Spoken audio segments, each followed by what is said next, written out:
I don't get it right the first time, then I wanna be with you. Don't know if I will live to see another try. 'Cause second chances, they don't ever seem to make their way to me. I wish I could rewind.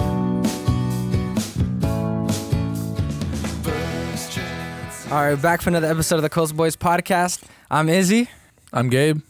And today we're joined by my buddy Kristoc Camacho. Kristoc, how are you, man? I'm good, Izzy. Nice to see you again through Zoom. Hell yeah, brother. How you been? I've been good, COVID, but it's been good though. I think it's been pretty positive for me. That's good, dude. How's are you in Santa Rosa right now? I'm in Santa Rosa right now, yeah. The whole time you've been there?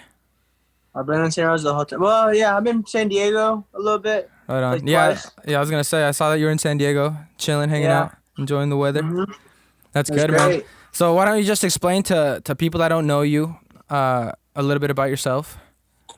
Well, my name is Kristoc Camacho. Was born in Santa Rosa. I grew up here part-time here. I grew up in Mexico a little bit too for a while when I was little. And then when I turned 15, I headed to Mexico to go pursue my dream playing professional soccer in Mexico, in Tijuana, for the Xolos. Right on, man. That's sick. Yeah. Dude, that's loud. And that's another thing that we wanted to talk about on here, bro. And that's kind of something I wanted to mention. Like, that's how I first met you or have heard of you, you know? Yeah. And I remember I was telling Gabe on the way here that the first time I ever interacted with you was, I think, in 2018. And it was when you were practicing with Victory. Yeah. Do you remember that? And Yeah, I remember that. and that team at the time was a completely different team than when I had played my first season there. And Yeah. I was at San Bern at the time, and I came back for spring break. I came back to Fort Bragg, and I had heard that there was a new coach, and this coach was like do you remember his name? Which one though? The not Steve, right? No, not Steve. It wasn't Purdy. It was some fool that was a coach for Mata. Atlas. Yeah. Mata. Yeah. And I had heard about him, and I had heard that the sessions were really good, and he was such a good coach, and I was like, dude, I wanna see what's up, man. I wanna go practice, you know? Yeah. And luego de ahí, I went, like the first, what was it? The Tuesday and Thursday you guys practiced, and I went, and it was sick, bro. I remember He's a that good practice. coach. Yeah, he was a really good coach, and the session was really good. I remember it was completely different than anything I had ever experienced. It was so Yeah. technically based. It wasn't nothing like sprints and we're gonna run and we're gonna condition. Like, it was all technical. It was circuit training, and I just remember it was one of the most enjoyable sessions I've ever had, man. That guy knew what he was doing, dude. Anyone that got to train was really blessed for, them to bring out a professional coach out here.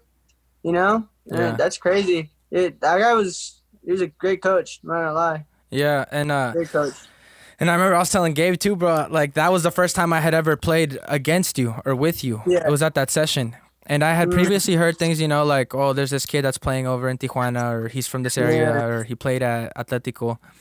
And that was that session where you're playing forward and we were playing a little scrimmage, and you had just like received the ball, turned, and just like shot it super low, quick, and just like start trotting away. And I'm like, what the hell, bro? As a defender, like you're very proud, and you don't want to get scored on, Damn. And I just He did remember you from that day, I was like, oh, this kid's sick, bro. And he plays a 9 because you were playing striker that time, and it wasn't But yeah, fast. that's the thing. What's that? I've played like hella positions. I've played center, like defensive mid. I've played center forward, left wing, right wing, attacking mid. I even played right back before. I remember at my first game, because I was also playing I played for the Earthquakes Academy for like a year. Dude, and I that's remember awesome. my first game. What's up? That's awesome, man. Damn. It was, dude, that was cool too. Those stories are crazy because, dude, I remember being, well, let's not jump the stories, but I'll start from the beginning. But I'll get there. I'll get to that story. But yeah, I played positions, but I don't know. That's the cool part about sport, that if you're smart enough, you can really play anywhere. Absolutely, dude. Absolutely. Yeah, And that's what I was gonna tell Gabe, is you're a very cerebral player, because you play the 6. That's what I found out. So I was gonna fast forward to us playing men's league this past November, and that's when I really had the experience of playing with you. And I was telling Gabe, bro, like, you're so easy to play with.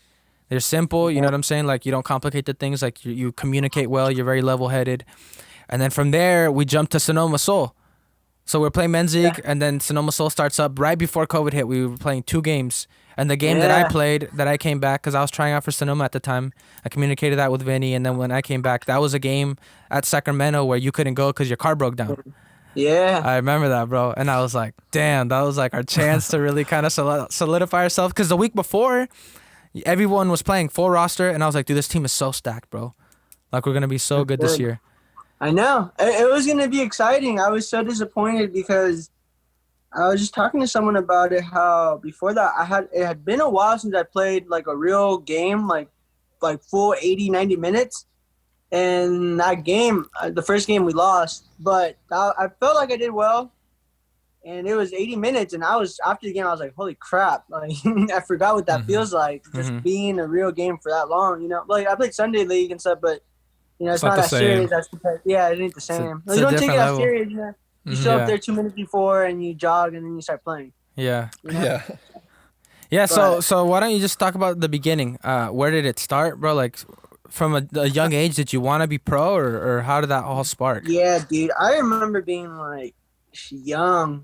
It all started, honestly, though. It started off with my dad, you know? My dad was just super soccer fanatic, like, just he's all about soccer, you know? And he got me into that point where, like, I'm crazy about soccer, you know? Anytime I'm not playing, I just feel like, I honestly feel, not depression, but it's like, I feel like it's like an athlete depression, you know? Like, someone that loves sports so much, and when they're not doing it, you don't feel like you're you know what I'm saying? You kind of lose that, like, I don't know. But, I mean, it started off with my dad, you know, and then I grew up in Mexico, in his hometown in Aguascalientes, and I had a bunch of cousins that were around my age, you know, and you know, it's like the ghetto. You live in Mexico, and there's so many kids. But the thing about Mexico that I think is amazing is every single corner, there's a little soccer court. You know how we have basketball courts here? Yeah. They have soccer courts. Like, you'll have your basketball hoop, and then you'll have a goal under. So then I can just go down there, dude, buy a freaking $2 soccer ball and go play soccer, and you play retas, you know, you play 4v4, 5v5. They score on you, you're out. And that's where it really all started. That's how I think I started getting – that's how I feel like I developed earlier on when I was little than most kids. Because when I came to the States, I realized how much more advanced I was. But it was just from playing in the streets, you know? That's really where it starts. And that's where it started for me. And I enjoyed that the most. To this day, every time I go and play in the streets. Like, that's something else. It's a different sport, dude. It's you don't get coached. You just play. It's free. Yeah, you know? absolutely. I feel like that's kind of where you rely back on your skill, you know? Yeah, definitely. So definitely. you grew up in Mexico, bro? A little bit. Like, when I was 4, 5, 6, I think, around there, like, they didn't come here until, like, 2nd grade, you know, when I was little. Mm-hmm. But, so I was there. That's, like, my first memories of playing soccer. Then once I came here, I was, like, 6, and I came to – my dad put me in Atletico. And that's when Atletico Santa Rosa, here in Santa Rosa, was barely starting. It was only, like, their 2nd, 3rd year. They didn't even have kids my age. I was playing, like, 2, 3 years up. Because I was born 1998. Everyone was 96, 95. Like, they were just older. But I remember my jersey, dude. My jersey was a short sleeve, and it fit me like it was a long sleeve because they didn't have my size. I was so small. Damn. Yeah. Damn, that's crazy. But that was the beginning with Atletico, and that's kind of where it, like, changed a little bit, you know? Yeah. Yeah. So, talk about the Earthquakes Academy. Like, when did that start? Because you go from Atletico. I'm sure you go to tryouts over there with the academy. At what age? Yeah. So that was, it's like a weird time frame because when I was, I don't know, time went by, right? And then I started everyone started realizing I was pretty good as a kid. I don't really like saying I was good, but, you know, at that time, I do feel like when I was little, I was good, like, I was more advanced than most kids. And then when I was, like, 13, they're starting to go to professional tryouts. I remember I went to Morelia, and that was my first professional tryout with the club. I didn't make it, yeah. I was disappointed. I remember being, like, 13, and I was sad because at 13, I knew I wanted to go. Like, I left my house, and I didn't want to look back. I wanted to stay there. And that's when I knew. How'd you get that opportunity? Did your dad set that up for you, or how did you get that tryout? So the Atletico had the main scout from Morelia named Guillermo Arciga, I think, to come to Santa Rosa, and they just had like an open trial for anyone. Anyone could have came, and he selected a couple players, 2 or 3, and me and 4 or 5 other guys went. 2 guys stayed, and the rest of us came back to the States. Yeah, that was my first real tryout like at a professional place, and that was everything to me because that taught me so much. That like you get like this ego death, you know, because you're like 12, 13 years old and you think you're hot shit, you know, in your local city, and then you go somewhere else and they're like, oh, you're not good enough, and you're like, oh fuck, dog, I'm not, you know, you realize you're not good enough. Dude, yeah. So that's when it all that's to me where it all started, where I was like, yo, like I need to change something. Yeah. You know? That's so good that you say that because a lot of people don't have that until like their senior year of high school. Yeah, you know what I'm saying? You that, don't realize that until you're trying to get into a bigger club or a college or something. Right. And that's my whole thing with like how I talk about soccer in America compared to soccer in other countries. Like in other countries, you're 10 years, like go to Argentina, dude, and go watch Boca versus River under 10s. And you'll see the intensity and you'll see the atmosphere, you know? It'll be a full little mini stadium, full mini field, and everyone's cheering. Everyone's like parents are cussing, but they're not cussing at the, you know, they're going at it. Like they're it's passionate. a real game. It's something different, dude. And over here they got juice boxes and little oranges and stuff at the end of games. We got Capri Suns and yeah, you know what I'm saying? And totally we got moms trying to talk to the coach to put their kid in. Dude, yeah. And Yeah, I know that for experience because I coached U8, U9s this last year, you know? And that was another thing for me that changed everything for me because then that just made me look at the sport differently in this country even more, you know? Yeah. But, yeah, I mean, that was when I was 13. And then I think we sped up 2 years later. I was in high school. I went to Montgomery High School. And then I played my freshman year varsity. I played freshman year varsity soccer. And that was horrible. It was bad. Well, what was bad about it? What was bad about it? I mean, I just don't think that we don't have in this area. I don't want to say this country because I think there's great places to play soccer in this country, but I don't think Sonoma County. I want to say Sonoma County doesn't have the right like leadership of like older people to put standards on coaches. You know what I'm saying? Because I don't think people understand how important it is being 14, 15 and having a coach that never played at a real level or doesn't study the game anymore or is just not there.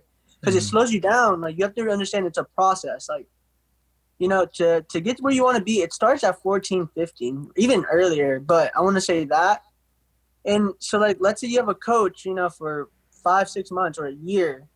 And instead of being a year better, you're a year behind. You know what I'm saying? When the other guys in LA, when you have all these professional coaches, ex-pros, that are 14, 15, they're training like pros, and you're over here training, you know, running laps on the track and fucking, I don't know, dude, just not, it's not real, dude. It's not soccer. It's not evolved. Yeah, like, man, that's... You know what I'm saying? I was gonna say, sorry, I didn't mean to cut you off, but yeah, like what you just mentioned in LA, bro, every coach is like ex-pro. Yeah. Ex-pro, ex-D1, whatever you want to say. Like they come from other countries and they're in LA. Yeah. And it's like a little melting pot of just ballers over there, bro. It's so competitive. Dude, that's what I'm saying. I was lucky and blessed enough that when I joined Atletico, I had this coach named Gustavo Reyes. You know, you probably seen him play, dude. They call him Mista here in the area, and to me, that guy was everything, dude. He's the smartest player I've seen play. Mm-hmm. You know, in this area. Yeah, that guy's a genius. Like it was like watching like Sergio Busquets play. Like just like class, you know. And he was my coach, so that's what I'm saying. At a young age, so he taught me, and he had this whole generation of players that he formed. Like people don't understand that it starts early. Like when you're 8, 9, and you don't know much about the sport, anything you're like a sponge. You just, you know, you're absorbing everything. As you get older, you kind of get an ego, and then you pick and choose what you want to get. But when you're little, you just any information, you're just taking it in. and you grow up and it's stuck in your head. You don't. It's just second nature at that point when you get older. You know. Yeah. And that guy to me was. I look back and I'm like, yeah, that's the reason why I'm so technically gifted today. Like, yeah, I think it was natural talent, but at the same time, no, because that early information I got from him was just it was critical. It was everything. Yeah. And that was your early start at Atletico. That he was your coach. Yeah. I think he started coaching when I was like. I started out with Macias. He was like my first coach, and then he left to United. And I was gonna go with him because I was part of his whole team, but no, my dad decided to stay. He didn't really like United, so we stayed and saw what happened, and we stayed. And it was probably the best decision I could ever made, and because I got Gustavo, and that guy was something else. But so on. I mean, then after that, I think I got Juan Lojas as a coach, Oscar Dennis, and that's the thing. Like all three of those coaches were all.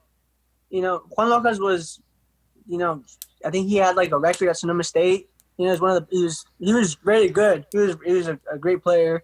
So he also taught us some stuff. Oscar, same thing. Technically gifted coaches, that understood the game, and so it all starts going up. Once I turned, what I was saying, I was in high school playing my freshman year, right, and then, I went back to club. The next year, sophomore year, I didn't make grades. I didn't make grades. Dude, I was bad at school, like bad. What was hard about it? To this day, I've never been good at school. I like it more than I did back then. I'll tell you that, but not good. Like I'm not good at study. I can't keep focused. It's just, and it was frustrating when I was younger, because I was like, dude, I hate this. High school for me was probably like bad. I couldn't stay in a room. It felt like I was in like prison or something. I know I'm exaggerating, but that's just the way I felt. I just wanted to play soccer. But yeah, I didn't make grades, dude. And seeing everyone play, so there's no club going on, right? And I was supposed to play high school, and I'm not on the team. And I'm like, what the hell am I gonna do? No soccer for the first time. 15 years old. I was a little sad. And then I remember I said, whatever. Like, I grabbed my bag and I started training by myself. And I started going to the ranch, which is Adolfo Mendoza, the owner and president of the club, Atletico. He has a ranch where he has his little mini field. And I just started training there by myself for like 2 months, or like a month in. And then that's when there was this random tryouts that I saw on, I think, Instagram or Facebook, called Alianza de Fútbol. I don't know if you guys have heard of that. Yeah, have you heard of that, Izzy? Yeah, bro. Yeah, my roommate Junior Rise actually went to one of those, and he made like the second cut, or like the third or second cut. But I was too old to go to one of those. But I do know what you're talking about. It's like You want to explain what it is to those that don't know? Yeah. So, dude, that's honestly, the Alianza is one of the greatest programs there is in this country, because it's free. You don't pay a dime, dude. You sign up online, you show up, you sign waivers, and then you just play. It's short. You get like a 30-minute game, and then they select a team, and then you go the next day if you make it. And they're scouts. They have professional scouts there from Mexico, and they not just that, but they also do like they give you scholarships for college. Like, dude, it's a great program. It's still going. I recommend any young soccer player to look at the dates, because they go all over the country. They go all over the country, different states, and they just pick up players, dude. And it's, like I said, it's free. You're not losing anything. I do recommend you go prepared, though, because, what I'm saying, that's one of the things. At that moment, the first time I went, when I was 15, it was random. Like, it was like Friday night. I told my dad about it. I'm like, yo, like, there's this trial tomorrow. Can you take me in San Francisco? He told me, like, I can't. I have work. And I was like, oh, don't worry about it. Because at the moment, I didn't realize how big of an opportunity it was. Yeah. Whatever. And I went to sleep that night. My dad woke me at like 6 in the morning. He's like, yo, let's go. I'm not going to go to work. I'm like, oh, let's go. I'm like, That's okay. loud. That's a baller move right there. My dad's gangster, dude. I really don't care. Like, he's all about, like, soccer, dude. Like I said, he's, like, everything. And I love that guy. But we went, dude, and, I show up, and I see people locally, like, older guys. I'm like, oh, crap. Like, what the hell? you know, in San Francisco, and I'm not nervous, but I'm just like, wow, I wonder what it's gonna be like, you know. Mm-hmm. And then we play our game, and I do good, and then they're like, oh, come back the next day, and you know, I was like, oh crap, like this is great. They go back the next day, do the final round. We play the final match, and after the match, you know, I got like multiple scouts coming to me, just like, hey, like we want you to come out, like we want you to come out. And I was in shock. I was like, I can't believe this. Like they really want me to go out. You know, I think it was like Pumas at the time in Querétaro. It was like 2 clubs in Xolos. Yeah, it was crazy because at the moment I went from having nothing, like not playing, you know, like not even high school, not even club, nothing. So then like professional clubs, like multiple just coming near me. You know, me and my dad driving back, we were just like laughing. We're just kind of smiling. It was just crazy. And then they call me like, because then back then they used to call you and be like, oh, you won. We're going to announce it on national television. So they called me and they're like, oh, we want you to come to the final in LA. And then that happened, you know, we're in LA. How'd you go? Did your dad drive you? Did you get a plane? No. They pay for your flights. They pay for everything. What? They pay for flights, That's hotel, so everything. That's what I'm saying. So how long after that first round was that LA trip? A month. A month after? I think a month, yeah. Because, yeah, it was like around a month. It was around a month, dude. And then we went to LA and we played 3 games. They were super professional, dude. We played 3 games. We played against, I think we played Chivas USA. We played some other local LA club. And it was Chivas USA before they finished. But back then they were still there. We played their academy. And then our final game, like the final match, we played against Xolos de Tijuana. And we ended up beating them, which was crazy, you know? And right after that, we had the ceremony. You have this, like, at the end, you have this final ceremony where you go upstage and they tell you what teams want you on national television. And I had like 9 invitations. It was a lot. Oh my God. Yeah, it was a lot. If I was in shock before, I was even in more shock. Like I was just, wow, like what the hell's going on? How do they tell you, bro? Like you're on TV or?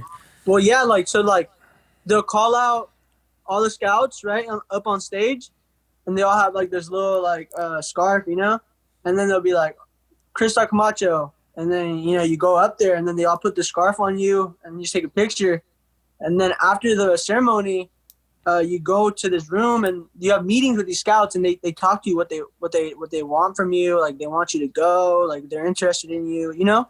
Mm-hmm. And I'm telling you, it was like 8 or 9, and I was just like, wow, like it was like crazy.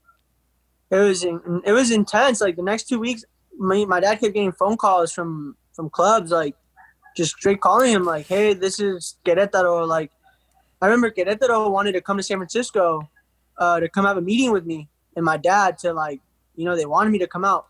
They wanted me to sign me. They wanted to sign me. Mm-hmm. But I had my eyes in Xolos in Tijuana.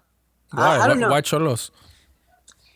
I think it was, it's funny too. Like I was talking to someone about this too, like not that long ago, where like it was so weird. Like before any of that happened months ago, I had watched Xolos play, and I saw this 18-year-old player named Paul Arriola, which he plays on the U.S. national team now today, and he plays for DC United. But at the time he was playing from Xolos, and he just debuted at the game I watched. And I remember I DM'd him. I was little. I was like, oh, dude, this is sick. I DM'd him like, yeah. It sounds goofy now. But Leaves you on red? Yeah. No. He answered. That was no way. Saying. Yeah, he was like, I told him like, oh, like, this is hella cool. Like, you inspired me, blah, blah, blah. And he answered like, oh, keep going, which was funny because like 6 months later, I end up showing up to the facilities, and he's the one that the president of the club asked him if he can give me and my another guy a tour, like on the stadium and everything. And I'm like, wow, this is crazy. All within like 6 months, like my life just switched, Did you remind him that you sent him a DM? Did he remember you? Nah, I didn't want to sound goofy. That's so funny.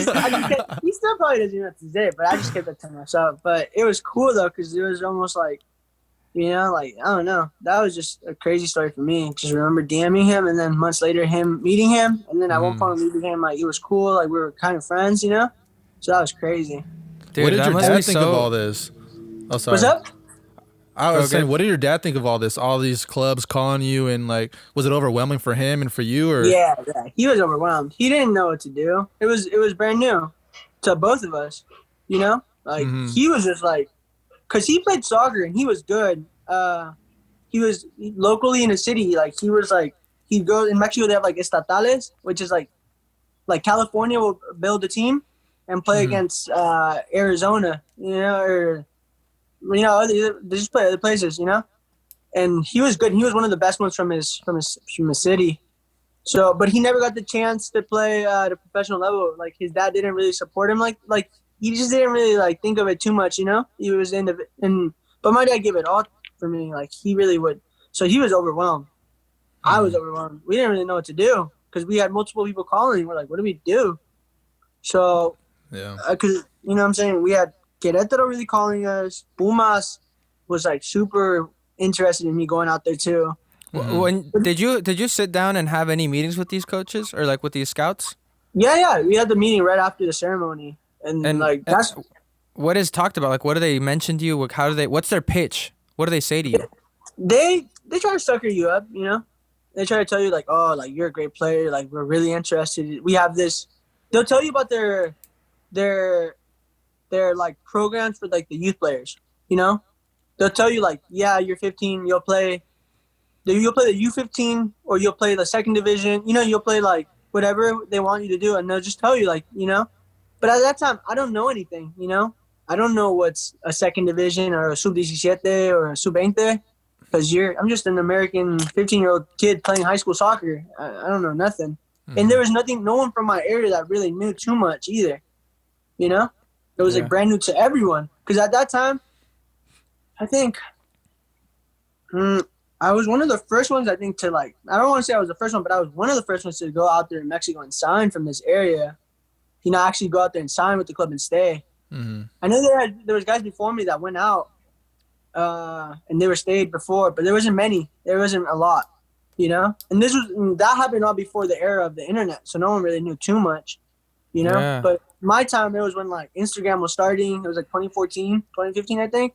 And it was just like, whoa, like, it was crazy, you know? Yeah. So was that like the decision, like, or how do I say this? But like that watching Paul Ariola play, was that the reason you signed for Xolos, or what was the reason you gravitated towards them? Yeah, that was it. It was that, and it was because it was so close to California. Because Tijuana is it's borderline. Like, it takes 5 minutes to go back and forth. You know, you just have to wait in line, depending on the line. But it's right there. So it was that because, you know, like being 15 and going from California to going to Mexico City, it's intense. You know, Mexico City, it's like it's not California. You know, and I was okay with it, but my dad was more concerned. He was more concerned about that. Querétaro, it was either, honestly, at that time, it was either Querétaro or Tijuana. Pumas would have been crazy. Like, looking back, like, damn, Pumas would have maybe been it. But, you know, it's a gamble. You don't really know what's going to happen in your journey, you know? Yeah. Yeah. That's crazy, dude. Yeah. How was it like? Cause you were in high school at the time. Like, how was it Yeah. the transition? Like, school. What did they offer you? Like, schooling over there? Was it schooling over there, or what was it? So, again, when I went to Tijuana, dude, they only had like 4 years being. I think the club started 2010. Like, it was officially made like 2010, like brand new. Like, there were nothing in 2009, 2010 they started, or 08. 08 they started. 2010 I think they went up to first division, right? There's around something like that. I think 2012 they won it. They won the league, which was crazy because they had only like 2 years of existing in first division. Yeah. And they won it. And I became a fan. I remember watching those games like before even anything. I was like, oh wow, that's dope. And they had cool jerseys, you know, and it was just different. I was like, this is a dope club. And then when I got there, what's called Fuerzas Basicas, right? The youth academy, it was brand new, dude. Like, it only had like 2 years. Before that, they didn't really have they didn't have what they had.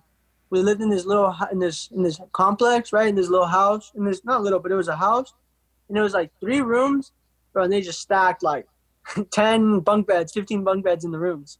You know, you're in a room. You literally have like your bed and a bunk bed, and you sleep under like you just sleep with like everyone. It's just mixed in with like players that are all over Mexico, and some of them are already peaking with the first team, and you're just there. You're 15. I was the youngest one.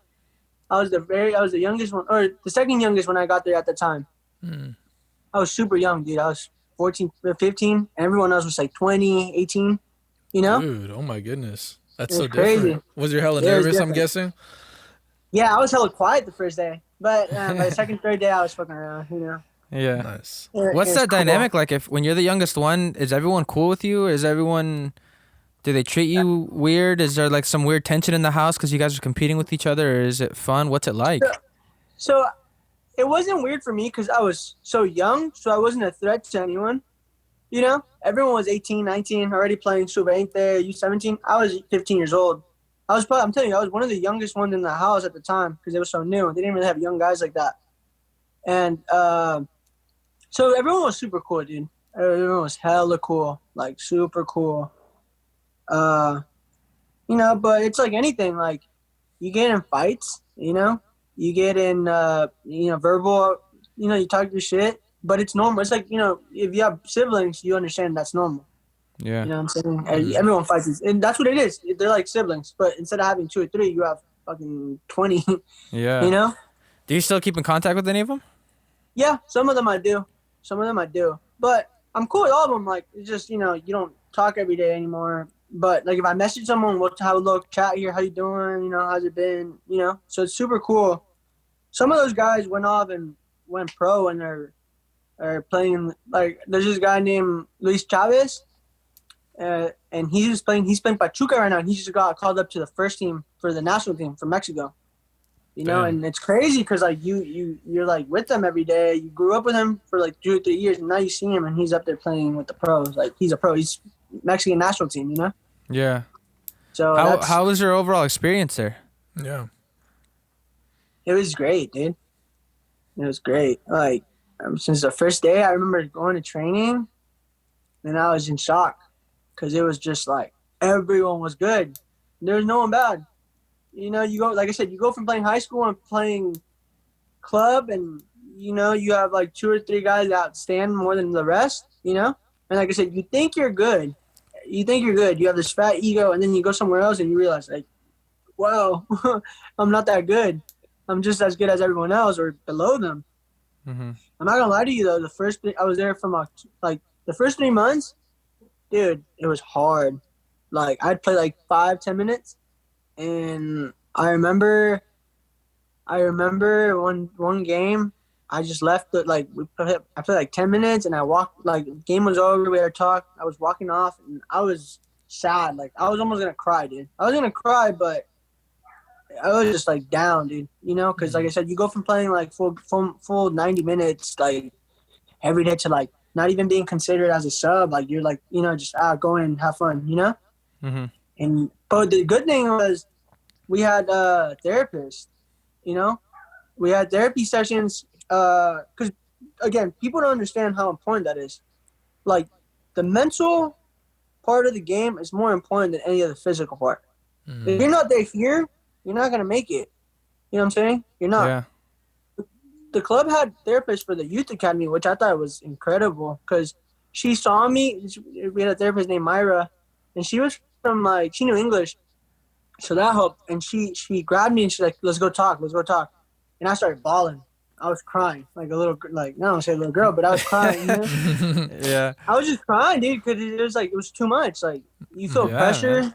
You feel, and you're only 15, dude. Like I said. Yeah. Like I was going to say, that's such an important resource. And it's so cool that a club at that level has something like that for their youth academy.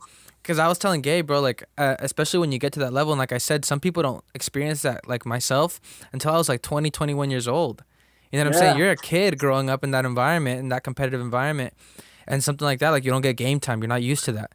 But imagine that happening to like a young adult. You know what I'm saying? Like, how do they cope with it? Yeah. And let alone a little kid, you know? It's tough, dude. And you have to understand, too, like, at the level, like, so you grow up playing club here, right? You pay, you play. You pay, you train, you play, right? You're not going to get cut. When you're in Mexico, dude, you're fighting for a spot every day. Like, this is how it works. Every 6 months, right? Season's over, right? Coaches have meetings. They have this 25-player roster, and they go, okay, new season. Who do we want to stay? Who do we want to cut? Because there's guys coming to try out every month. There's always guys trying out, like every month, like all year long. Mm-hmm. So if you're one of the guys that isn't playing, you're gonna get cut, dude. Like you're not gonna make it through the next 6 months. Like so, you always have that pressure behind you. You can't slack off. You can't slack off. You can't half-ass a training. You can't half-ass a game, because if you do, you're gonna get cut, and you know that. So then, like I said, the first 3 months it was tough, dude. Like tough, right? We go back. It was like I think I was there from from October to like December. I come back for a break, and I kind of like reset my mind. I come back and meet my friends, my family, and like it was like a good time. But I'm still kind of like, ambitious to like go back. And I go back and we switch coaches. And I remember we were and I was still on the bench team. Like, I wasn't starting anything. We play like this. We play 11v11 because the coach wants to see everyone play, right? And at the time, the guy plays. I was playing. Before that, I was playing the 8 or the 10, right? I had never played the 6. And there's this Brazilian coach that was new to the club that came in, and he saw me and he's like, "Oh, I want you to play a 6." I'm like, "I've never played it, but I'll play." You have to, you have to adjust or whatever. And I played the 6, and he ended up liking me there, and he ended up putting me as a starter. And the whole week I just started, and I was just playing well. Like, I was just playing super good. It was just a whole different Kristoc, And then scary part was, like, after that 1 week, like, we started training on Monday. By Friday, after our last game on Friday, everyone sat down, and they said, "Oh, we're going to name some players. Please stay. The rest of you guys can go walk away, and we'll see you at practice tomorrow at 8. And I remember they just called, like, 8 guys, 10 guys. And we're like, what the hell is going on? We see them, and they all look like sad. And I was like, what happened? Oh, they cut us. They just cut us like that. Just cut. Damn. And I'm just like, wow. Yeah. I remember that was a turning point, too, because that's when I realized how real it is. Because the guy that was playing my position that was starting with the other coach playing 490 every day, he got cut. You know what I'm saying? And this guy was playing 490 being starter, like coach favorite for the last guy. And new coach comes in a week, he's gone. Like that. That's how it works. Dude, that's insane. It's insane, dude. It's insane. Some guys, after that, they quit. They don't want to play no more. Yeah. It's too much for them, right? Yeah. After that, though, so it was like January. So it was funny because like a month in, I don't know what happened, but we ended up getting the same coach we used to have before the new guy came. And I was like, oh, crap. Wait, so he left and then came back?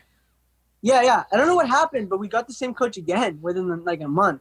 What? I don't know what happened. They ended up promoting the coach we had up, and this guy stayed with us, the old one. And I was like, damn, I'm going to ride the bench again, This guy wasn't messing with me in the beginning. But he had a talk with me, and he told me, like, yo, like, I've seen how you've been playing with this coach. Like, I'm going to keep playing you there. I like how you're playing. So be ready. And then from there on, it was just those next 6 months, it was smooth, bro. Like, I was starting. I had confidence. At one point, I think I was even captain. It was going great. Like, 5 months later, we had a tournament in Cerritos. We had this tournament, and I remember it was like we changed staff, and then they were talking to us.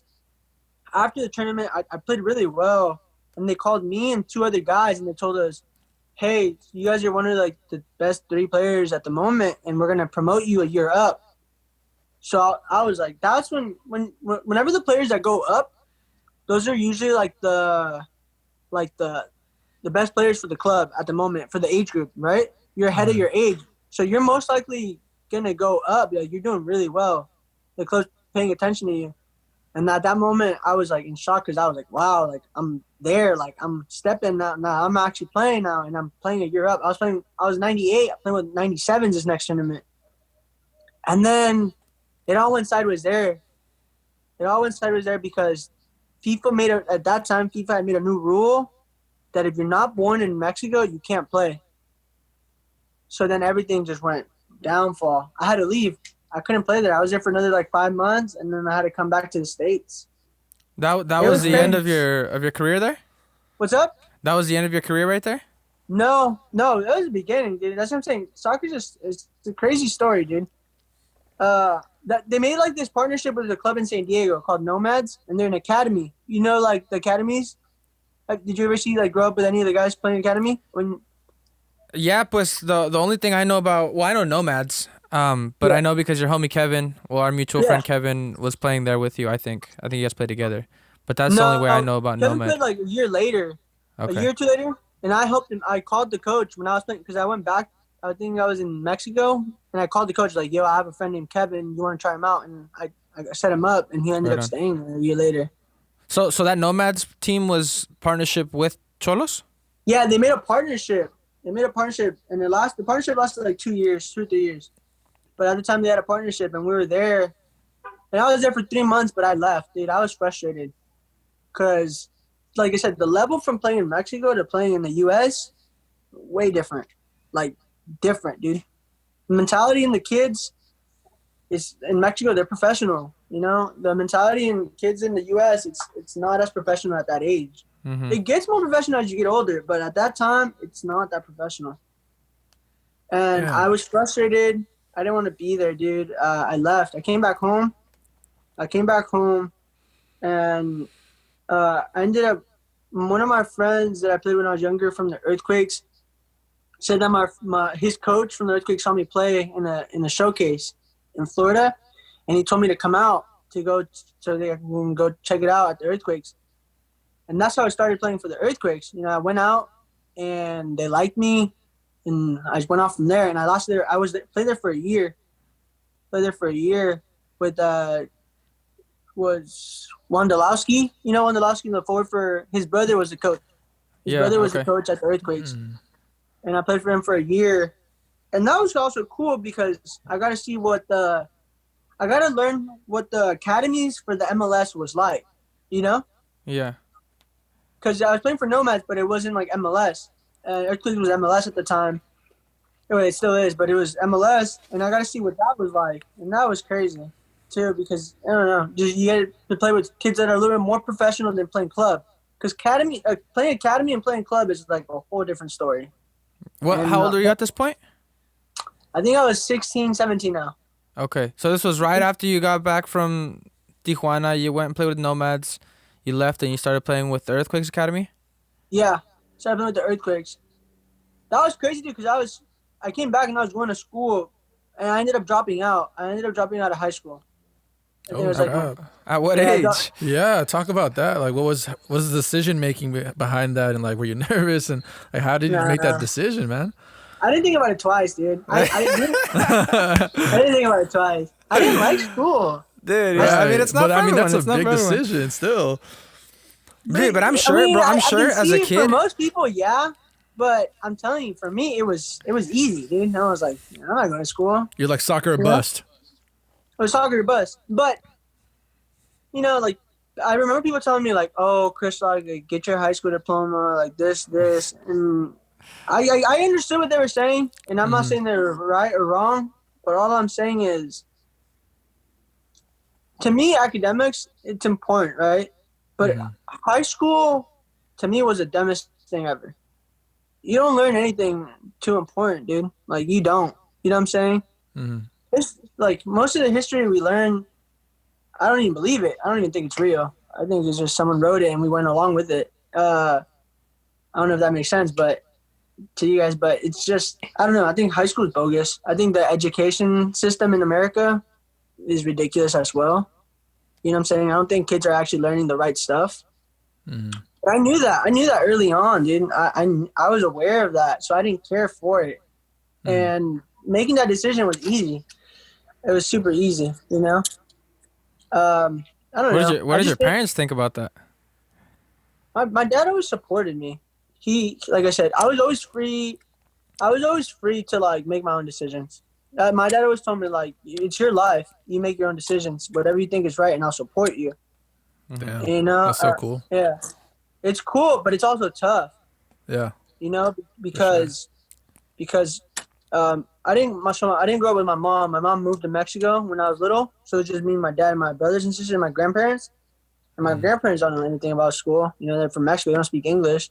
My dad don't speak English. But it was cool. But like I said, it was hard because, like I said, most people have, you know, their parents like guiding them along the way as they go through high school. You know, but it was me. It was just every decision I made was because of me. But I'm grateful for that because that made me grow up and mature more than most people. Yeah. You know. You also have to Definitely. realize that I was in Mexico alone, you know, with no supervision. So I was already kind of like aware. You're of stuff. mature for your age already. Yeah. Yeah. I was way too mature for my age, and I knew high school wasn't for me. Mm-hmm. I knew it was a waste of time. So I was like, I'm not gonna do it. And at the time, dude, I was like 16, 17, and I had no license, and I drive the car to San Jose every day to practice, just an hour and a half. Bam, back and forth, dude. I'd leave my house like at 3 to get there to get there 5, and I'd be back home by like 10, 11 every day, Monday through Saturday, because we had games. Dude, You know, that's insane. Yeah. Yeah, it just goes to show, like, some people don't want to do that kind of stuff. You know what I'm saying? Like, they think if I'm more than half an hour away, like, I don't want to drive to that. They don't, but like I said, most people also don't really want to be professionals. Right. Most people say they do, you know, but they don't really mean it, you know. It's one thing to post cool pictures on Instagram, you know, and just make yourself look cool and, you know, brag about stuff. But it's another thing to sacrifice your time. It's, you know, and like I said, at that time, that was crazy. Like I said, dude, driving with no license, I had never even driven that far. That was like my first time driving to San Jose. You know, so I was stuck in traffic, like, and you know, in the bridge and stuff. I'm like, crap, dude. Like, you know, Hella paranoid. Oh my goodness. I was speaker. I'd put my phone on top and I just blast music on my phone. I was like, whatever. But I didn't care though. I didn't care. It was cool, dude. I was hella cool from here. That's insane. Yeah, So it was hella cool. Talk about okay, so that was while you were at the Earthquakes Academy. You dropped out of high school. Yeah. Did they at those academy levels? Do they have you do any type of schooling? They'd ask me, you know, but I would just kind of like lie to them. I was like, yeah, I'm doing high school, but I wasn't. How was that? So talk about that, like the Earthquakes Academy, and like, did you guys travel the country? Who did you guys play against? Yeah. What was that like? Like, so again, playing an academy is. Let me break it down.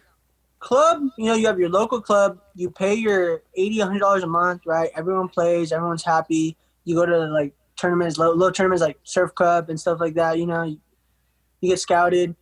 But then the academy system, it's like it changed now. It just changed recently to like MLS something.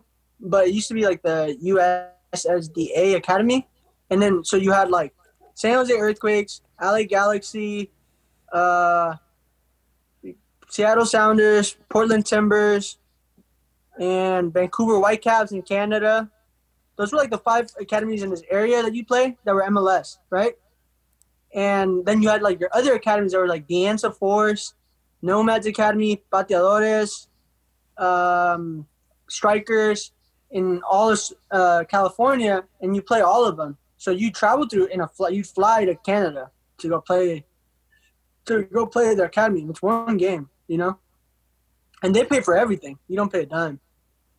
So then you do all that traveling and stuff, and then it's great, dude. Like it was awesome. But again, the level is still not the same compared to Mexico.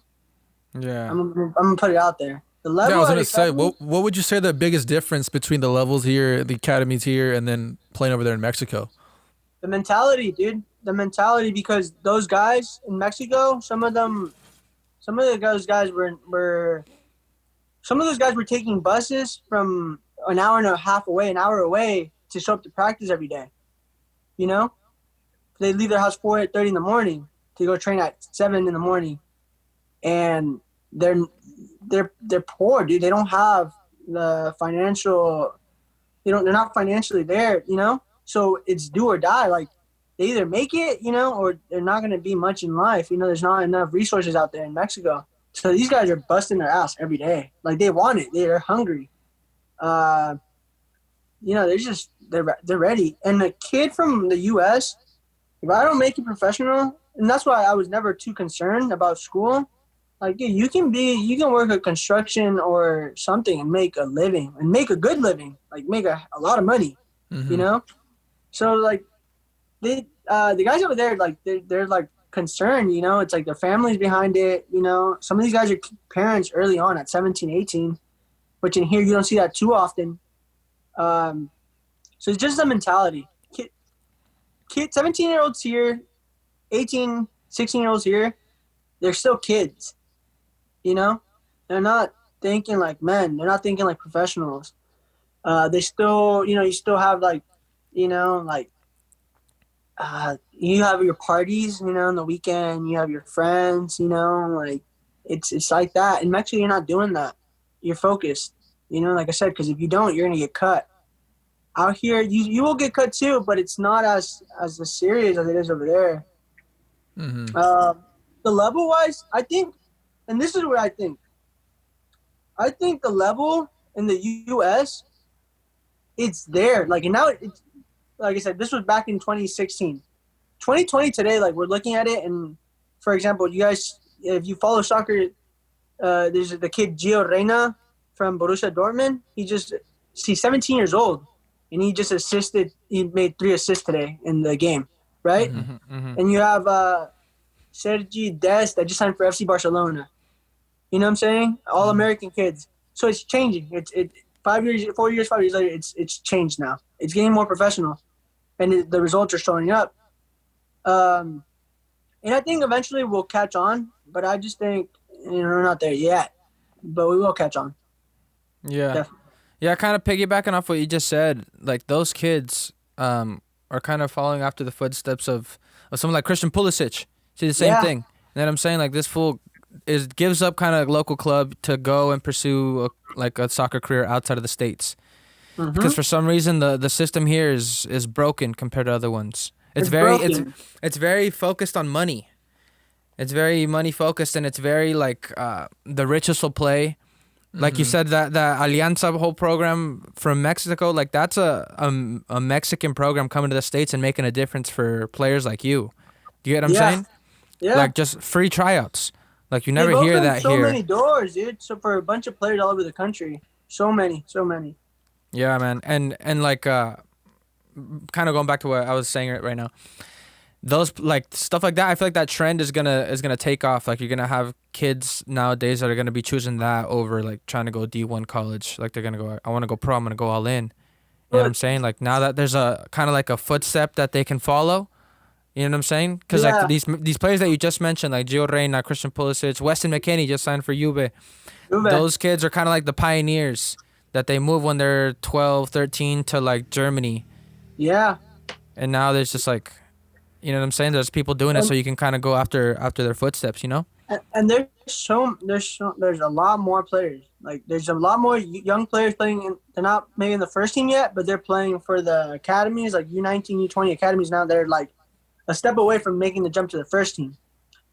But like I said, in order to make those players, we need the right people in charge, you know? We need the right people in charge because without the right people in charge of these players are not going to become anyone because they're not taught and they're not, you know what I'm saying? You can't just be self-taught to be a professional. Like someone has to be there, you know what I'm saying? I was watching like this Mike Tyson interview. I don't know if you guys, I'm pretty sure you guys do podcasts. You guys must watch like Joe Rogan podcasts and stuff, right? Yeah. I was watching the Mike Tyson. He was talking about his coach growing up. And he said something about like, if it wasn't for him, there would have been no Mike Tyson without his coach, you know? But like you need those mentors early on to grab you and say, this is what you're going to do. listen, and guide you, because you don't know. You know what I'm saying? You're 15 years old, and your girlfriend wants to go to a party and get hammered. You know what I'm saying? Or your friends do. Mhm. All right, let's do this. You have no one telling you not to do it. You know what I'm saying? You live in California. Everyone smokes weed, dude. You know what I'm saying? They don't tell you probably shouldn't be smoking weed because you're an athlete and you want to be professional, right? Because it's so normalized. It's normalized. But you're so young, dude. It's hard to make those decisions without anyone really grasping you and getting you and telling you like, yo, this is the plan. I'm gonna write down the plan. These are the steps that we're gonna take until you get to year 18 and you can sign a contract. Right. And there's Yeah. no one here. There's no one here in this area that has grabbed that and done it. You know what I'm saying? Yeah, but I think that's also a mentality thing. I think kids here, they see sports as kind of like a hobby. It's something secondary, and they still want to have their life and they want to go see their friends and hang out and have fun. So I just don't think kids in the States are taking soccer or sports as seriously. And, there's still going to be a few kids who want to, do basketball professionally and want to go D1 and want to go do all that. But, I mean, that's far in between. There's only a few of those, Yeah. I don't think it's the kids. Like I said, and I'm gonna blame the adults, because the kid will only take it as serious as the adult takes it. You know what I'm saying? That's true. If I see that my coach is giving it all and like he's like passionate and he's telling me like you're gonna go pro, I'm gonna believe I'm gonna go pro. If I have a coach that's cussing me out every other weekend and every other, you know what I'm saying, and doesn't ever really motivate me or doesn't really tell me like, yo, you're gonna go pro, I'm not gonna believe it. You know what I'm saying? Like, you have to get it engraved in your brain early on and believe it. Because before you achieve anything, you have to start believing and you have to put it in your head, right? Yeah. So that's what I'm saying. Like, and I'm just gonna say this because I really don't care, but like, I think Sonoma County, like, all the guys in charge of all these, like, all the soccer programming here, I don't think it's the right people. I think there needs to be a change for sure. Like, no questions asked. People in charge, bro. It's not good, dude. There's so many players. Where do we get the right people then? It's the young people. You know what I'm saying? It's people like me or Izzy. You know what I'm saying? Or people that kind of went through a system. You know what I'm saying? And it's gonna happen eventually. I'm gonna be 28, not 22. You know what I'm saying? And I'll be ready. Or Izzy, you know what I'm saying? Or someone that kind of do the same thing will eventually be like, okay, it's time to, take ownership, like take leadership and, say Give something because it's not right, like, and again, I don't think these people are necessarily doing it intentionally, like screwing these kids over, but they should. I think it's a good time to reflect, especially this whole year not playing and no coaching. It's like we need to reflect now and like, okay, let's look at the last 5 to 10 years. How many players have really made it? 1, 2, but one at the professional level, which is Jonathan Gonzalez. I'm sure you've heard of him, Izzy, right? Yeah. Were you friends with him? Yeah, well, dude, we were teammates growing up since we were like 6, and he was actually he was the guy that went with me to Tijuana. Oh, okay. Like, yeah, he went with me to try out, and he had made it too, but then he decided to go to Monterrey. Okay. So, and like I said, like the right people need to be in charge in this county. You know what I'm saying? Because I think a lot of these programs are jokes. I'm not gonna sugar. I'm not gonna like, try to be nice like about it because they're jokes, dude. Like, they're jokes. Like, the programs are jokes.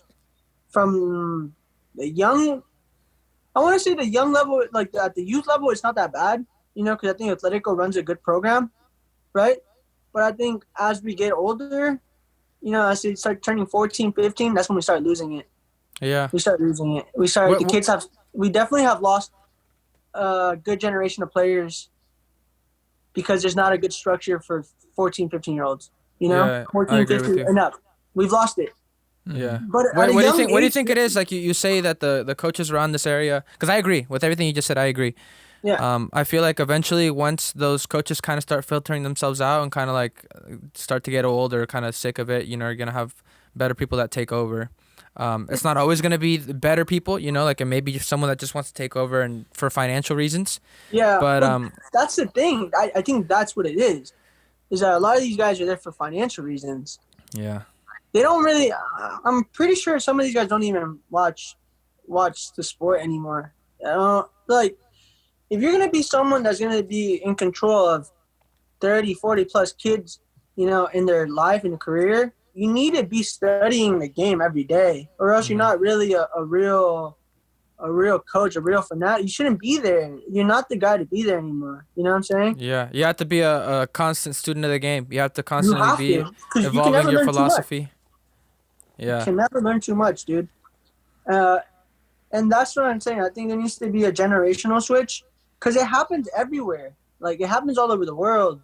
Germany did it back in '06, and back in '06 or before that, I read and I saw, you know, because I studied the game and I still do to this day. So Germany did this whole thing where, like, instead of everyone all over the country having different terminologies of soccer, they said, "Look, this is what we're gonna do. This is how we're gonna. This is how every single German club. This is the idea how we want to play it." The German Federation said, right, and they had scouts everywhere, and like once a month or twice a month, they'd have one of their Germany guys go to every little clubs and teach them how do they want them to do, so they can all play the similar system, and you know, they all learning how to control and pass and movements, right? So they're all working together. And I mean, fast forward it now, 2020, look at Bayern Munich. You know what I'm saying? Look at Borussia Dortmund and the all these great players that came out, and they won the World Cup 2014, right? And they keep producing more and more and more and more players. But again, there's a system and they're working together. It's one system, right?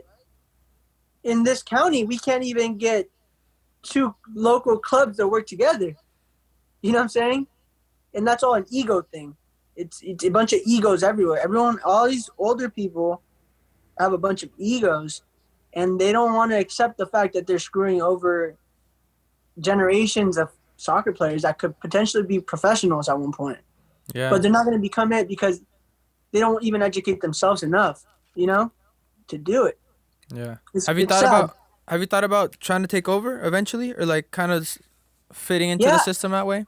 So, you know what I'm saying? It runs through my head every day. Because I'm going to be honest with you. I know I can do it. You know? I know I can. You know, I believe in myself. I don't think there's anyone that loves the game more than I do. You know what I'm saying? So I know I can. But again, I'm 22 years old.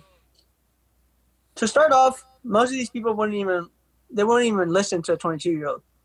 You know what I'm saying? Yeah, You know, I've had a rough past, you know, maybe. And I get it, but it's like, talking soccer-wise, like, really, I understand the system. I understand how the system works in the U.S. I understand how the system works in Mexico now. I played college. I played for the JC. You know what I'm saying? So now I have an idea of how that works. And again, I did all that just for in the future, I know how the systems are work, you know? I didn't want to play for the JC, you know what I'm saying? Just because I knew what it was going to be like. I had an idea. It was good, though. It was a good experience, so I'm not going to say it wasn't. But again, I wasn't, you know, analyzing stuff. I'm like, it's not it. Like, it's not enough for these guys to go on. You know what I'm saying? They're not really getting ready to move on. yeah. The talent is there. The talent in this area is there. There's a bunch of talent, but it's all wasted talent. Yeah, that was honestly, that was something that's always kind of bothered me about the States, is that when you look at, like you're talking about in Mexico, that 15, 17 to like 20-year-olds are like playing at that professional kind of style team, you know, like you're already getting that atmosphere of a professional environment. Here in the Yeah. States, bro, like you're playing club and then you grow up and you go to college, and then you're not, if you're good enough to go pro, bro, you're not going pro to like 23, 24. And in other countries, Yeah. there's these kids going pro like at 16, 17, 18 years old. So they already Yeah. have, what, 7, 6 years of experience on you? Like, it's not right, you know what I'm saying? And then it's like, kind of, I just wanted to touch on what you mentioned earlier of like blaming the adults. Like, I 100% agree, because when there's these kids that have maybe high aspirations, they're quick to shoot you with stats like only 1% of these NCAA athletes, only like a certain percentage go into like D1, and then only a certain percentage go into the MLS. It's like, bro, I don't care what the percentage is. I've never cared what the stats are. Like that is the biggest hunk of horse shit I've ever heard. Like I hate that. Like you never hear people tell that to a kid that wants to study pre-med. Bro, You know what I'm saying? Like, yeah. oh, I want to be like a heart surgeon. They're never like, oh, well, only a percentage of people that go into school. It's like, no one says that. But for some reason, when kids want to go professional, like they're quick to shoot them down. It's like, dude, you never know. Like you mentioned, there's so much talent in Sonoma County. There's so much talent in the Northern California. Like, but there's a bunch of people that are quick to shoot them down when they like get a whiff of these kids wanting to go professional. I don't I'm understand gonna tell it. you this right now. NorCal has better quality players than SoCal. SoCal has better coaches and people in charge. So those SoCal players get the opportunities that all these NorCal players don't get. But NorCal has better players. And I'm telling you because I played with both of them. I played in San Diego, and I played with the best players from SoCal, I want to say. Some of the best in my age. Because I went – so after earthquakes, after my 1 year, I went back for 6 months to Nomads, right? And that Nomads team ended up going to the national semifinals for academy, which is huge, because we're not an MLS club, and we made it to that far to the semifinals. We lost to FC Dallas, and FC Dallas ended up winning the whole thing that season, right? And from my club, from my team, I think like 9 guys signed professional. Like today, some of the guys are playing pro.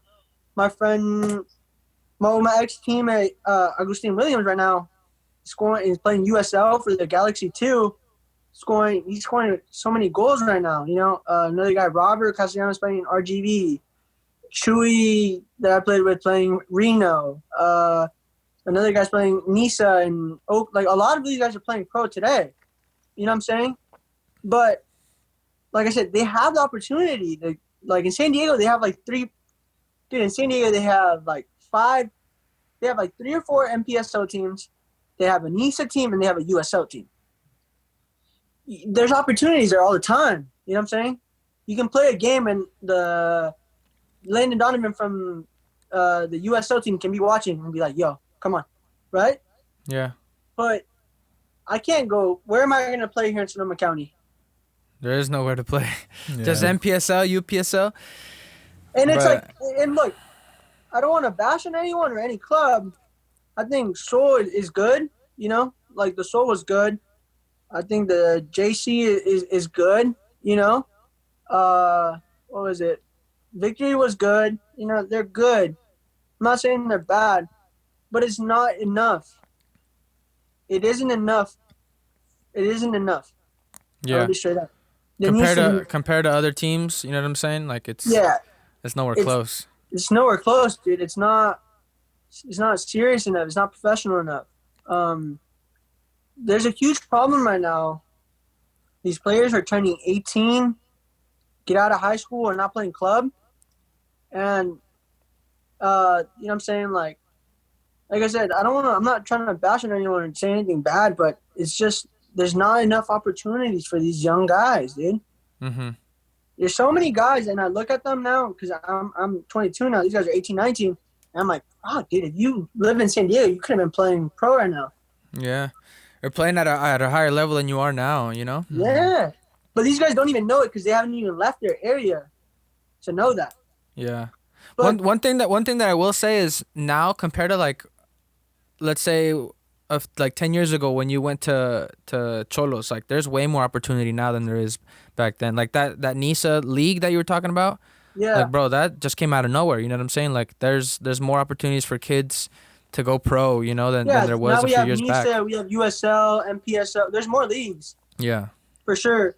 And I think it's good because I think the college system, the college system is going to break. I don't think it'll last too long. I'll tell you that right now. Because it's a joke. Why do you say that? I mean, how long was your season when you played? From August to late August to like November if you make the playoffs. So how long is that?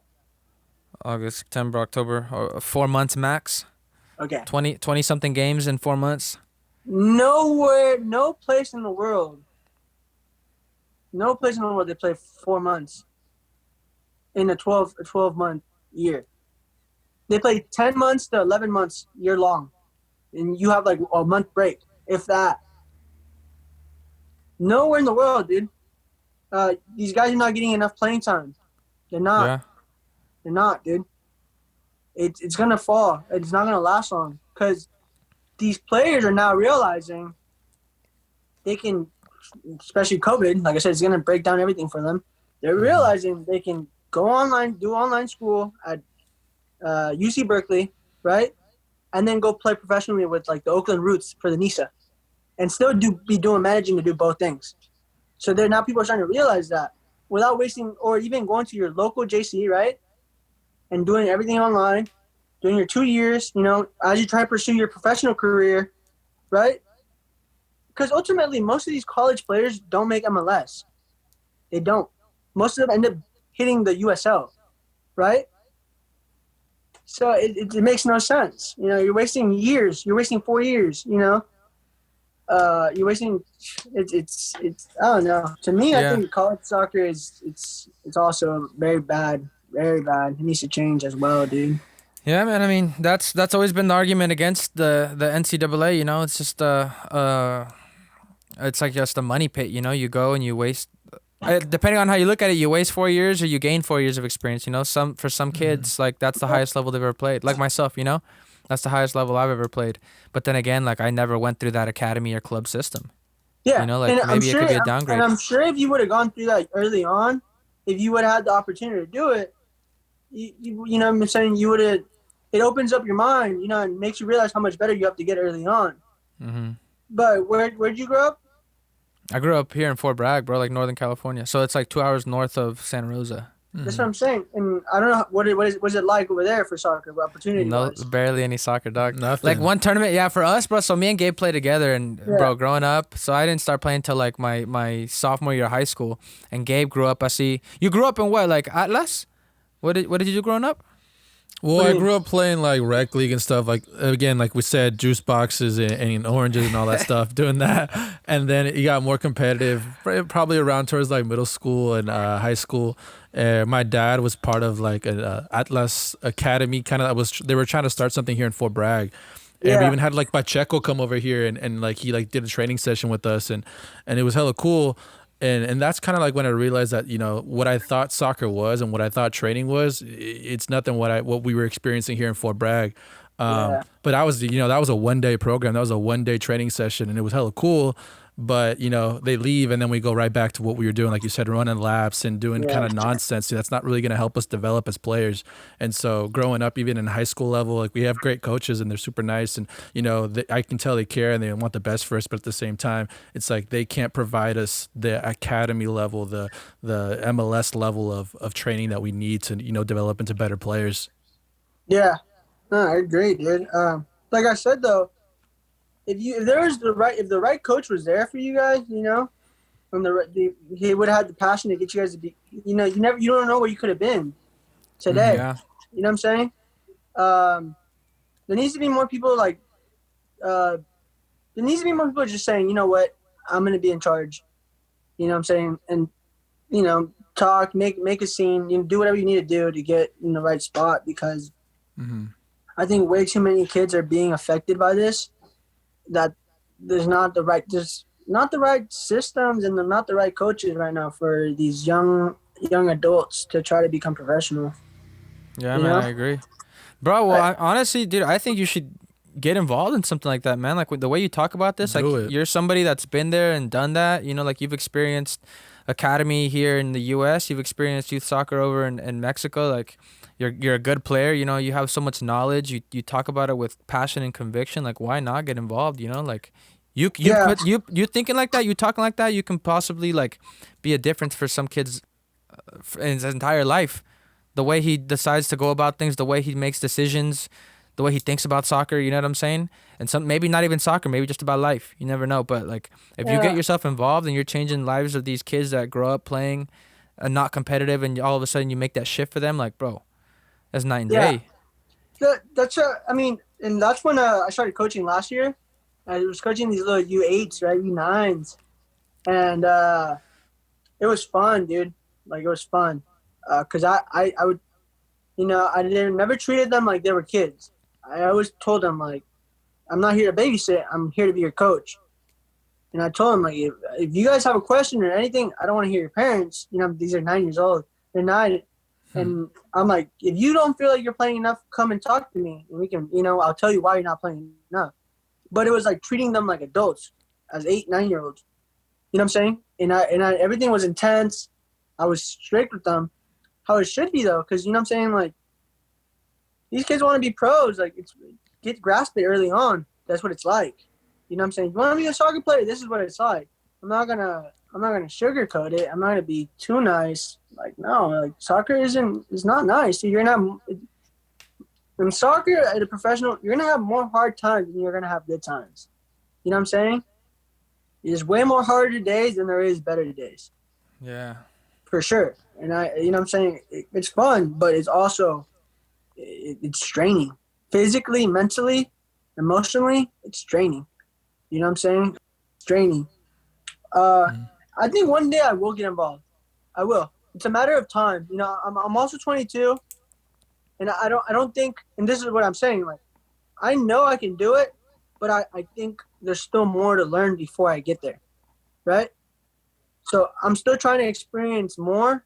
Right now I'm looking. So I'm living in Santa Rosa, but I'm hoping to move to San Diego before the end of the year or maybe next year, right? And keep playing. I want to keep playing. And you never know. Like right now, I'm not playing anywhere professionally. But like I said, you never know. Get out of your comfort zone, go ball up somewhere else, and you don't know what can happen. Yeah. Yeah, I agree. And another thing too, like that's kind of good about the States, since it's like so behind on like compared to like other countries. It's like good and bad, but like taking a positive spin on it. Bro, you can go pro when you're like 26, 27 here, dog. Oh, Like, yeah. as long as you're good enough to play, bro, they'll pick you up. Like, they don't care if you're a kid or not. Like, over there, it's so competitive, and there's like 5 people fighting for a spot, and they'll get the kid that's more promising. You know what I'm saying? That's delivering. But here, bro, that's you the can thing ball. here. I wish I knew that earlier. I wish I knew that when I was 18, 19, coming back from Mexico, because there was this period of like a year and a half where I was just kind of depressed, because I'm like, I'm too old, like I'm not gonna make it. And then I realized, wait a minute, these college players are 24 signing pro. You know what I'm saying? Dude, yeah. I'm You like, got wait, time. what? You know what I'm saying? I got time. Like, I'm 22. It takes, I think as they said, it takes 6 months of full commitment, and you don't know what can happen. Right? Just commit to something for 6 months and see what happens, how much of a change it'll be. So that's what I'm at that stage now. COVID helped me realize a bunch of stuff in my life, mentally, like just everything all around. It's helped me. And you know what I'm saying? Now the year is kind of ending, and now I'm looking like, okay, what's the next cycle? What's the next step for me, right? So I'm thinking of going to San Diego, finding a team out there and playing, just enjoying the game again. Getting in rhythm of playing again. Just I don't want to worry too much about signing a professional contract. I just want to play every week. Stay focused during the week. Saturday hits, play 90 minutes. And just play, enjoy it, and just feel like a kid again. Because ultimately you need to have fun. I want that feeling again of playing. Because I enjoyed that one game I played with Seoul.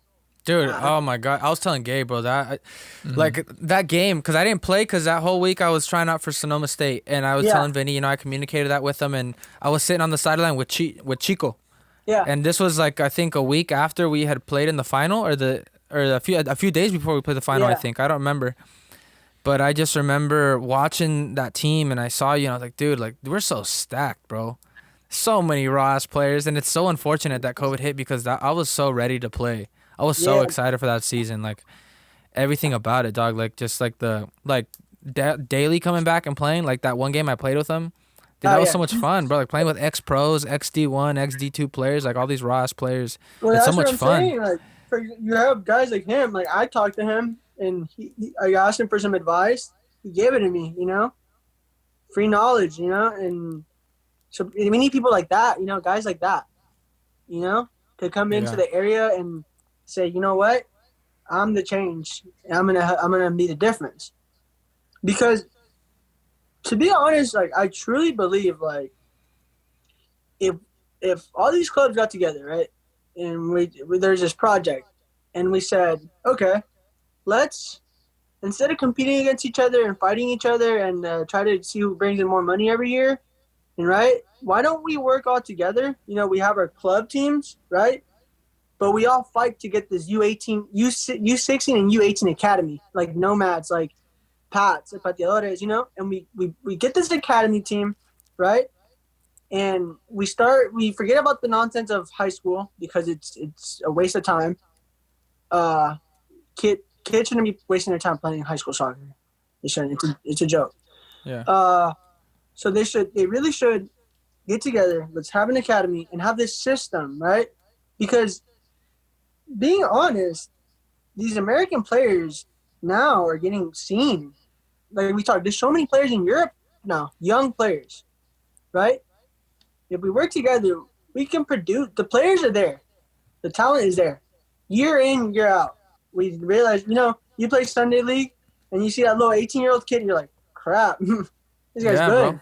Yeah, This guy's talent. good. Yeah. Talent. And the next year you'll play and there's another guy. And you're like, damn.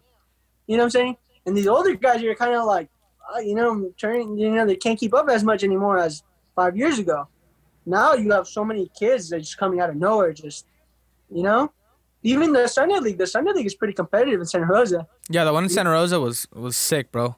That's what It I'm was saying. sick compared to like what we're used to over here. Yeah, it's getting a lot more competitive now. So it's like, I don't know, dude. Like, I think there needs to be a huge change. I think eventually it'll happen. I have ideas, you know. One day, hopefully, I can put those ideas and make them a reality. Because it's possible. Like, the fact that no one has even thought about it and applied it is ridiculous to me. You know what I'm saying? In LA, there was this coach called Ryan Cleven. I think I don't know. I don't want to talk too much about him, but I know of him and I know what he's done, right? And he had like this group of players. They're all born like, I think, year 2000. Because, again, I study the game and I pay attention to what's going on around me. And there's these kids that are born 2000. And right now, like, dude, like, he signed like 5 players. So he coached them at Chivas USA. And then when Chivas USA got started, he moved on to LA Galaxy, right? And he kept developing them there. And he ended up being him and his brother, I think, became their agents, right? And instead of signing with LA Galaxy, they said, no, you know what? Boom. Let's go overseas. Sign with Wolfsburg, sign with Ajax, signed with multiple clubs in Holland and Germany. Damn. And these were all Hispanic kids from LA. It's the same thing. It's the same exact thing here. We have Hispanic kids here, and they don't have to be Hispanic. They can be African American. They can be white. That doesn't matter. Asian, doesn't matter. It's the same thing. But I'm just saying, it's possible. Someone has done it. We can do the same thing here. And people don't understand that it can change a lot of lives. A lot of lives.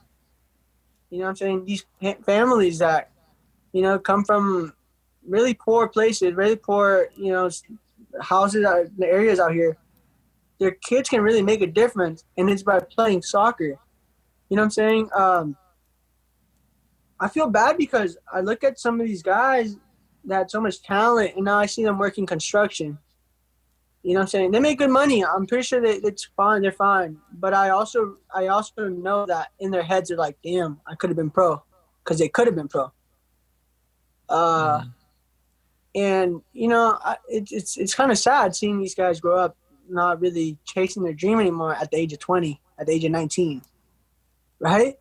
Yeah, man. It's insane because like you can go to LA and you can be 23, 24 still trying to pursue it, and you'll make it.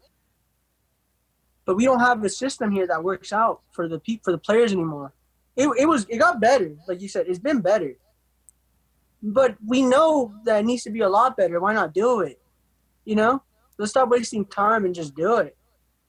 I don't know. No, man, I agree. I agree 100%, man. Like, And like you said earlier about those kids in LA or that coach over there that decided to sign him overseas, like that's just being innovative. You know what I'm saying? Yes. Like you can easily follow the trend and sign for a local team, like a local MLS team. But he's like, nah, like why not shoot higher, shoot for the stars? And I guarantee, bro, any of those kids that sign over there, play a year over there, or have some experience, can come back and be a starter at the MLS level, bro. Well, yeah.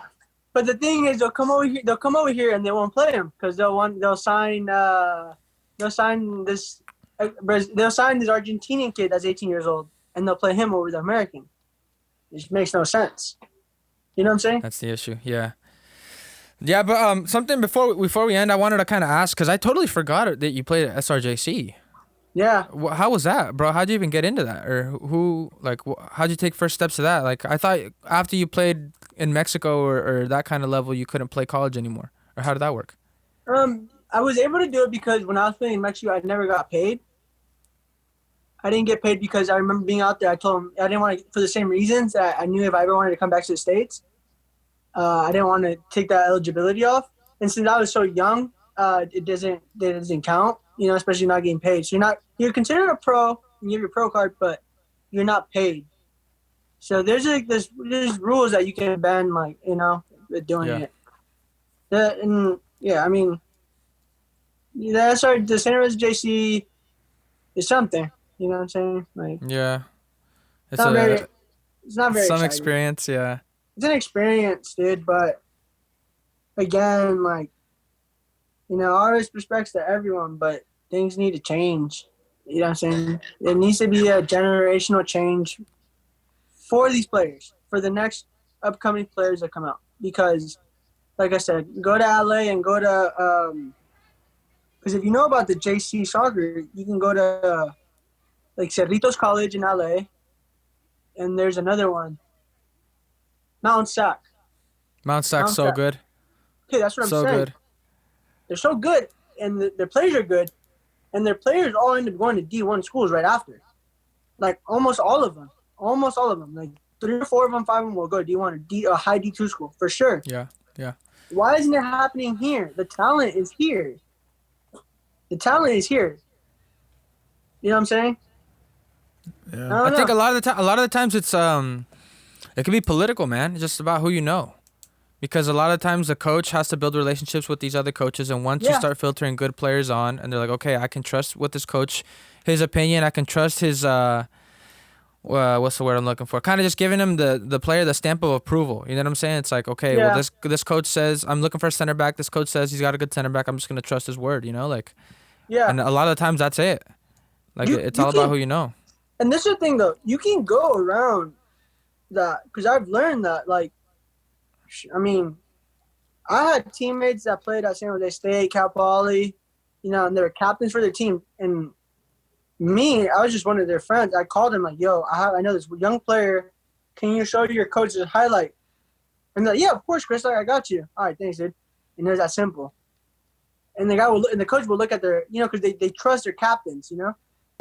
We're in a time where I'm telling you, I can make my own highlight myself. You know, have anyone record me, edit it myself, figure out the contacts, send it directly. You know what I'm saying? And you know, I can just tell them my story, and that's all it takes today. I feel like people overthink it. They overthink it because I was trying to tell my teammates, yo, you don't have to do all that. You can just directly, like, I can give you the number of the coach. I have it because my friends play there, and they'll set you up. And you know, it's not that hard. It's really not that hard. I don't know. I just think, like I said, a lot of these guys don't have the knowledge, or they don't have the experience, or you know what I'm saying, they don't really know how it works. You know what I'm saying? But what can we do? I mean, you have to educate them early on. Absolutely, man. I feel like you, bro, like, again, just you got to make a difference. You know what I'm saying? Like, you especially, you've been there. You know what it takes. You know what I'm saying? Like, don't wait any longer. You know, you can be the difference for some kids in this area. You know, like be the pioneer. It'll eventually happen. I promise you that, and that's why I think I agree. I wanted to do this. You know, so I know 4 or 5 years from now we can look back, and you know. Yeah, absolutely. Now I said it. You know, now I said it out to the public. So yeah, like, you got to do it now. You got to do it now. I got to do it now. But this is why I did it though, because I wanted to say it, to commit to it. I'm not gonna say I'm gonna do it tomorrow, next year. But I think at one point, it's one of the things that I want to do because it drives me. I mean, helping people is something that I look. If I can help someone every day, I would. You know what I'm saying? And if it involves with soccer, even better. You know, with people's career, even better. You know, so I'll do it eventually for sure. I think I need to, you know, still take more knowledge in, make more connections around the world. You know what I'm saying? I want to go to Europe, see what that's like. You know, take knowledge from them. Take what I can from over there. You know, South America, see what's up over there. See what they're doing over there. What are we missing, right? Yeah. And then come back after taking all that in and saying, okay, look, this is what I got. Let's make it happen now. You know what I'm saying? Yeah. I think the knowledge I have is good now, but I don't think it's enough. I think I need to keep expanding and keep learning from different people, different cultures. You know what I'm saying? And I think that's when I think the time will be right. But it's gonna happen. Yeah. I think that's a very healthy way to look at it, you know, like again, student of the game. Always learning, always improving, and it's almost scientific in a way, you know, like you go to another country and kind of do your research, gather what your information, and then come back here and try to apply it to what you got, you know. But, exactly, that's what it is. Other than that, I feel like we've talked about everything we wanted to talk about, man. Like, I'm so glad you agreed to do this, man. This is so sick just to get that insight, you know, like. Thank you guys. You know, it's like I said, it's an outlet for me to speak on things I've been keeping in my chest for so long, you know? Totally. So it was great for me. You know, now I feel like, finally I let that out, you know? Yeah, absolutely, man. Whoever listens to it, you know what I'm saying? I hope people listen to it so they can get an idea of what's going on, you know, because it needs to be changed. It needs to be changed. Yeah, if anyone listening in the area, like, if anybody wants to hit you up with questions, do you mind if they hit you up, man? Like, oh, no, cool? Yeah, you know what I'm saying? Like, you know, anything that anyone wants to know, I'm willing to help. I've helped people in the past, like I said. If I can help anyone with anything when it comes to soccer or advice and whatever I can, I will. You know what I'm saying? I'm here to help. You know, I think that's what we're all really here for. We're all here to help each other. Ultimately. That's good, man. You know? That's good, man. We respect that, and honestly, bro, like, we're rooting for you, man. Because we know, I know, like, you can easily play pro, you know what I'm saying? Like, you just gotta get your foot in that door, you know? You're a baller, you got a lot of skill, and I'm excited to see where you go, man, honestly. Thank you. Appreciate that, man. But we'll go ahead and end it on that, man. We're really excited to have you on here. This has been really fun. And hopefully 3 to 4 years from down the road, if something changes, you know, or even sooner than that, you know what I'm saying? We'll have you back on and you can, like, update us on what you've been up to. Yeah, sure, bro. That'd be awesome. Thank you, guys. Appreciate it. All right, brother. Talk to you soon, all right? Later, Thanks, bro. man. Later.